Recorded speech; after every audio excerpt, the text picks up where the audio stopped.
Joining me today is Chief Justice Broderick, and we're going to talk about changedirection.org. Change Direction is a campaign, and you know that this in the previous segment was how you got involved when if people aren't crying about it, they weren't paying attention. But what really is important is what we're doing, what you're doing with that. So, what's the goal of Change Direction? The goal of Change Direction is to change the discussion and the culture around mental illness. Every illness from my childhood, and it's true for your viewers, from the neck down, every illness is treated with respect, empathy, and dignity. Every illness from the neck up, we're not really sure. We're not sure it's an illness. Maybe it's a character deficiency. Maybe you're too weak. All of those things are wrong.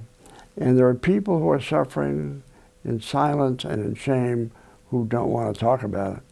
Let me just say, I've been going around, as I've mentioned to you, I've spoken many, many times.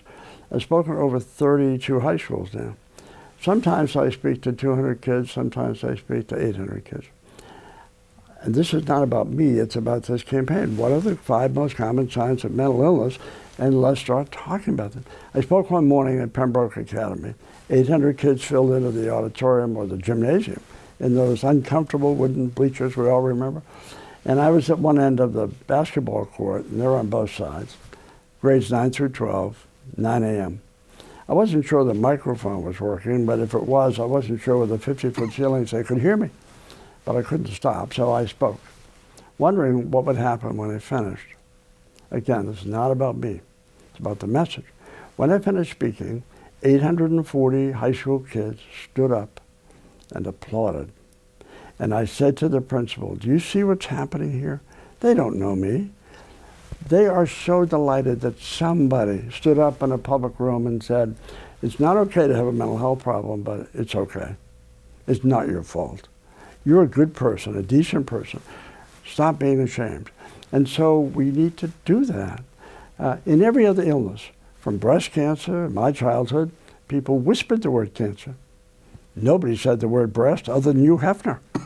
It's true. And then we said breast cancer.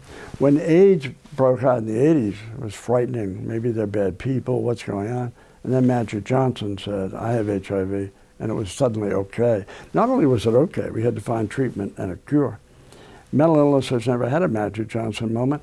These kids, I've talked to thousands of high school kids. They come up to me, these kids. I must look like their grandfather. I'm only 45, so I don't know why that is, but anyway, they come up to me with wet eyes, a lot of them, and cracking voices and say, thank you for coming to my school. Some of these kids who I've never met will come up and say, can I have a hug?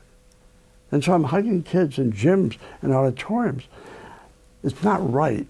At so many different levels, it's not right. These kids elected an African-American president, their generation. These kids said, what is your problem with same-sex marriage? They want to change the world. But people like me and people my age or younger say, don't talk about mental health. Not good to let people know that. Why is that?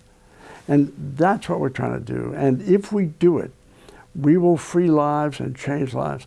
The Center for Disease Control, pretty well respected, says you can do more for mental illness than you can do for diabetes. And we treat and cure it sometimes. We never quite cure it, but we treat it successfully.